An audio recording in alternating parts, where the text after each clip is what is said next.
और रशिया दोनों ही एक दूसरे के लॉन्ग स्टैंडिंग अलाइज रहे हैं और इसका एक रीसेंट एविडेंस है जो इनके बीच में बायलैटरल ट्रेड है वो सिग्निफिकेंटली बढ़ के 66 बिलियन यूएस डॉलर्स हो चुका है। बट यहाँ पर हमारे फेवरेट मिनिस्टर एस जयशंकर ने हाईलाइट किया है कि ये जरूरी है कि हम इस बढ़ते वॉल्यूम में वन साइडेडनेस देखें जो इंडिया जो है ट्रेड डेफिसिट फेस कर रहा है और इसको जल्द से जल्द रीएड्रेस कर दे ताकि हम ये जो ट्रेड वॉल्यूम है और बेटर कर पाए जो हमारा टारगेट है 100 यूएस बिलियन डॉलर्स का by 2030। Hello students, welcome to Chahal academy. My name is Shubhangi Singh और आज हम बात करने वाले हैं कि कैसे इंडिया और रशिया के ट्रेड टाइज जो है वो यहाँ पर वन साइडेड दिख रहे हैं और साथ ही साथ इस पर्टिकुलर इशू में क्या अपॉर्चुनिटीज हैं और क्या चैलेंजेस एग्जिस्ट करते हैं। तो अगर हम इंडिया और रशिया के प्रेजेंट सिचुएशन की बात करें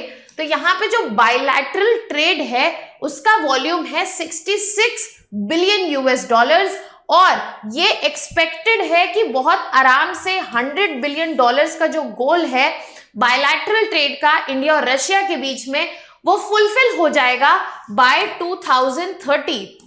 बट इस पूरे सिनेरियो में एक लूप होल है, वो ये है कि ये जो बायलैटरल ट्रेड है इसमें इंडिया जो है उसको बहुत फायदा नहीं हो रहा है। इंडिया जो है ट्रेड डेफिसिट में है। तो यहाँ पे हमारे फॉरेन मिनिस्टर एस जयशंकर ने हाईलाइट किया है कि जरूरत है कि ये जो वन साइडेडनेस देखने को मिल रही है इस ट्रेड पार्टनरशिप में इसको एड्रेस किया जाए, इनमें से जो अपॉर्चुनिटीज है उनको यूज किया जाए और चैलेंजेस जो है उनको एड्रेस करके इसे एक सक्सेसफुल पार्टनरशिप बनाया जाए। अब अगर हम बात करें इस पर्टिकुलर न्यूज की तो ये हाईलाइट में इसलिए आया क्योंकि यहाँ पर external affairs minister S Jaishankar ने यहाँ पर क्लियरली हाईलाइट किया कि क्या चैलेंजेस और क्या अपॉर्चुनिटीज एग्जिस्ट करती हैं इस पार्टनरशिप को एनहांस करने में और साथ ही साथ कैसे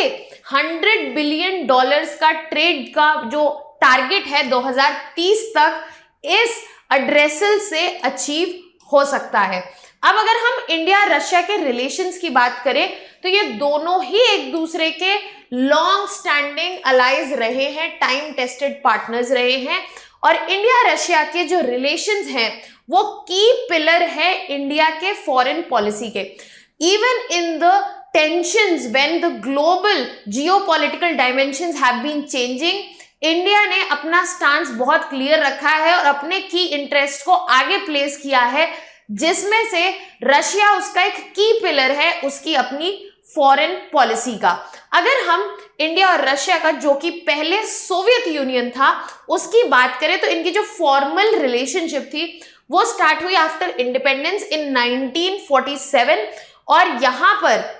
जब इंडिपेंडेंस के बाद ये स्ट्रैटेजिक पार्टनरशिप डिक्लेयर हुई तब से ये रिलेशनशिप जो है वो इवॉल्व हुआ है। ऐसा नहीं है कि यहाँ पर हर वक्त एक पॉजिटिव कोनोटेशन मेंटेन हुआ है, यहाँ पर टेंशंस के टाइम भी रहे हैं but overall they have been long standing allies of each other, India and Russia both. अब इस सिचुएशन में जहां पर ये ट्रेड डेफिसिट, जहां पर ट्रेड वॉल्यूम 66 बिलियन डॉलर्स का है, जो ट्रेड डेफिसिट है वो इंडिया फेस कर रहा है। अब बात इसमें यह है कि इसमें चैलेंजेस क्या एसोसिएटेड है। तो ऑब्वियसली सबसे पहले बड़ा चैलेंज जो हो जाएगा वो ये है कि यहाँ पे जो ट्रेड रिलेशनशिप है वो एक तरफा है क्योंकि ट्रेड डेफिसिट जो है वो इंडिया को बियर करना पड़ रहा है।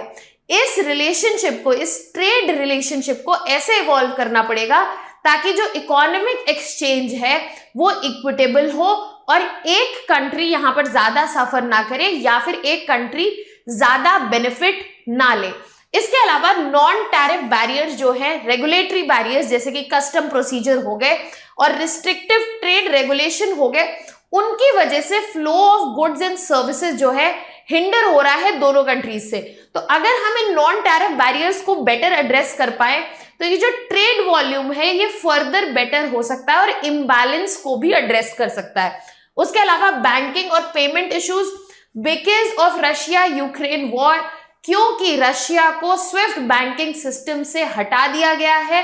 बहुत ज्यादा थर्ड पार्टी का एंगेजमेंट इन्वॉल्व है इन पेमेंट एंड इस वजह से प्रॉपर फाइनेंशियल ट्रांजैक्शन जो है वो कॉम्प्लिकेट हो गए हैं। जरूरत यहाँ पे ये है कि इन प्रोसेसेस को ईज किया जाए, सिंप्लीफाई किया जाए, ताकि यहाँ पर जो ट्रेड है वो फैसिलिटेटेड रहे और इसका वॉल्यूम जो है बढ़ सके।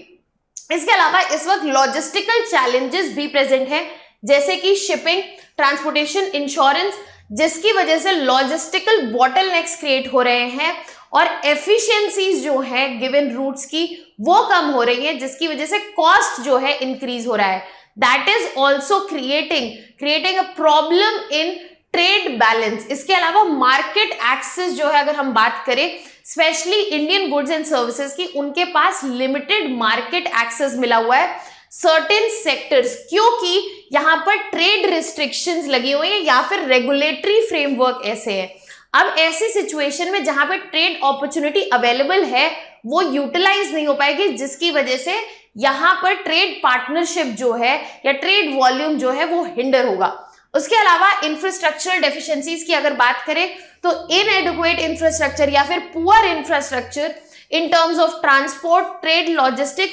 दोनों ही कंट्रीज में इस वक्त एक बड़ा चैलेंज है, ताकि एक एफिशिएंट और कॉस्ट इफेक्टिव ट्रेड सोल्यूशन निकाला जाए। यहाँ पर मल्टीपल चैलेंजेस एग्जिस्ट करते हुए दिख रहे हैं, बट यहाँ पर सिल्वर लाइनिंग ये है कि यहाँ पर मल्टीपल अपॉर्चुनिटीज भी एग्जिस्ट करती हैं, specially in terms of Russia and India trade relations. सबसे पहले हमारे पास एनर्जी कोऑपरेशन के टर्म्स में बड़ी अपॉर्चुनिटी दिखती है, क्योंकि रशिया के पास बहुत ज्यादा एनर्जी रिसोर्सेज हैं और इंडिया के मैक्सिमम इंपोर्ट्स जो है वो एनर्जी रिसोर्सेज के लिए हैं। अब यहाँ पर जो इंडिया की ग्रोइंग एनर्जी डिमांड्स हैं वो रशिया के बायलैटरल एनर्जी पार्टनरशिप से इजीली मीटअप हो सकते हैं। इसके अलावा यहाँ पर टेक्नोलॉजिकल कोलैबोरेशन का बहुत स्कोप है। रशिया का जो एक्सपर्टीज है स्पेशली न्यूक्लियर टेक्नोलॉजी में, एयरोस्पेस में, डिफेंस में, रिन्यूएबल एनर्जी में, ये एक अपॉर्चुनिटी की तरह है इंडिया के लिए, जहां पर एडवांस टेक्नोलॉजी इंडिया जो है लेवरेज कर सकता है रशिया से अपने डेवलपमेंट के लिए। उसके अलावा ह्यूमन रिसोर्स डेवलपमेंट की अगर बात करें तो इंडिया की जो वास्ट पॉपुलेशन है, इसमें जो स्किल्ड वर्कफोर्स है वो एक अपॉर्चुनिटी की तरह है, जो कि लेबर शॉर्टेज हो रही रशिया के लिए एक अपॉर्चुनिटी है इस स्किल्ड लेबर को यूटिलाइज करने की, स्पेशली सेक्टर्स जैसे कि health care, education and technology, और ये पॉसिबल है ह्यूमन रिसोर्स कोऑपरेशन की। तो ऐसा नहीं है कि यहाँ पे सिर्फ रशिया जो है हमारी सिचुएशंस को एड्रेस कर सकता है, यहाँ पर इंडिया के पास भी अपॉर्चुनिटीज है, पोटेंशियल अपॉर्चुनिटीज है which can help the situations in Russia. इसके अलावा अगर हम बात करें इंफ्रास्ट्रक्चर और कनेक्टिविटी की, स्पेशली इंटरनेशनल इनिशिएटिव जैसे कि international north south transport corridor, Chennai Vladivostok corridor और नॉर्दर्न मैरीटाइम कॉरिडोर जो है, नॉर्दर्न मैरीटाइम रूट जो है, ऐसे कनेक्टिविटी वाले रूट जो इनहैंस करेंगे कनेक्टिविटी को और साथ ही साथ लॉजिस्टिकल कॉस्ट को कम करेंगे, और जिससे ओवरऑल कॉस्ट जो है कम होगा और एफिशिएंसी बढ़ती हुई दिखेगी। इसके अलावा इन्वेस्टमेंट पोटेंशियल की अगर हम बात करें तो जो इंक्रीज्ड म्यूचुअल इन्वेस्टमेंट है स्पेशली एनर्जी, डिफेंस, इंफ्रास्ट्रक्चर जैसे सेक्टर में, यहां पर पोटेंशियल जो है ज्यादा दिख रहा है और ये इकोनॉमिक टाइज को फर्दर बेहतर कर सकता है एंड एग्जिस्टिंग जो ट्रेड इम्बैलेंसेस हैं उनको एड्रेस करने में भी हेल्प करेगा। अब एग्रीकल्चर ट्रेड की बात करते हैं, जो कि इंडिया का स्ट्रॉन्ग होल्ड है। इंडिया के agricultural products specially like spices, fruits, teas and जो रशिया में डिमांड है फॉर फूड एंड फर्टिलाइजर्स, वो एक बहुत बड़ा स्कोप है इंडिया के लिए इन टर्म्स ऑफ अपॉर्चुनिटी, जहां पर हम एक्सपोर्ट्स की तरफ in terms of agricultural products देख सकते हैं। Now we have realised what amount of challenges exist, what kind of opportunities exist. अब सवाल ये है कि यहां से आगे बढ़ने का रूट क्या होना चाहिए, यहां पर किन किन चीजों को एड्रेस करना चाहिए, प्रायोरिटाइज करना चाहिए। सबसे ज्यादा जरूरी है कि जो यहाँ पर नेशनल करेंसीज हैं ट्रेड उनमें हो, ताकि जो इंडिविजुअल कंट्रीज एसोसिएटेड है उनकी करेंसी, उसका यूसेज जो है एक्सपैंड हो, चाहे वो रुपी हो या फिर रुबेल हो, उसका जो यूसेज है वो एक्सपैंड हो, ताकि यहाँ पर बैंकिंग और पेमेंट इशू जो है वो एलिमिनेट हो जाए और फाइनेंशियल ऑटोनॉमी जो है दोनों ही कंट्रीज की बनी रहे। इसके अलावा जो नॉन टैरिफ बैरियर्स हैं जिनकी वजह से एक चैलेंज पोज हो रहा है, उनको एड्रेस करने की जरूरत है, उन प्रोसीजर्स को सिंप्लीफाई करने की जरूरत है। साथ ही साथ कनेक्टिविटी और इंफ्रास्ट्रक्चर, बड़े बड़े प्रोजेक्ट चाहे इंटरनेशनल नॉर्थ साउथ कॉरिडोर हो,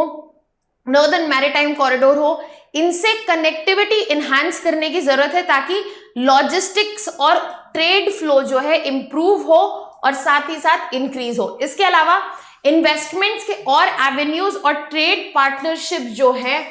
उनको बढ़ाने की जरूरत है। जो भी बायलैटरल इन्वेस्टमेंट ट्रीटीज चल रही हैं उनकी नेगोशिएशंस को फास्टन अप करने की जरूरत है, एक्सेलरेट करने की जरूरत है, ताकि एक क्लैरिटी मिले और एक एनवायरनमेंट क्रिएट हो सके म्यूचुअल इन्वेस्टमेंट्स का इन दोनों ही कंट्री में। इसके अलावा deepen energy and technological cooperation, जो एनर्जी और टेक्नोलॉजिकल कोऑपरेशन है उसे इनहैंस करने की जरूरत है। जहां पर हम बात कर रहे हैं specially energy sector, oil, gas, nuclear and renewables, और टेक्नोलॉजी सेक्टर जैसे कि यहां पर आईटी एंड इंफ्रास्ट्रक्चर, ताकि यहां पर इकोनॉमिक टाइज के लिए हमें म्यूचुअल प्लेसेस मिले जहां पर अपॉर्चुनिटीज दोनों ही कंट्रीज के लिए एग्जिस्ट करती हैं। आखिर में है फोकस ऑन ह्यूमन रिसोर्स, क्योंकि यहां अगर हम स्किल डेवलपमेंट फैसिलिटेट करेंगे तो Indian human resource can be utilised for the labour shortage that is happening in Russia. तो यहां पर दोनों ही कंट्रीज के अपॉर्चुनिटीज और चैलेंजेस कंसिडर करते हुए हमें एक मिडिल वे फॉरवर्ड निकालना है, जहां पर ये जो ट्रेड बैलेंस जो है, जो कि वन साइडेड है, एक तरफा है, इंडिया के फेवर में नहीं है, वो इंडिया के फेवर में आए, साथ ही साथ ये ट्रेड वॉल्यूम जो है वो बढ़ता जाए और हम अचीव कर पाए $100 बिलियन का target by 2030. Now we have a mains practice question for you. India-Russia bilateral trade has shown significant potential, but it is marred by challenges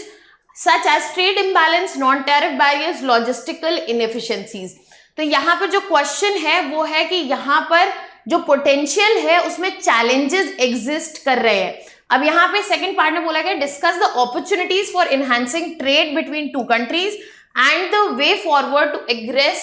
existing situation for a more balanced economic partnership. I hope you have understood the question and the dimensions we have done in the topic. इसका जो answer है आप comment section में भेज सकते हैं. If you have any doubts, you can put it down in the comment section. For more such videos and content related information, please subscribe to our YouTube channel. That would be all from my side. Thank you so much.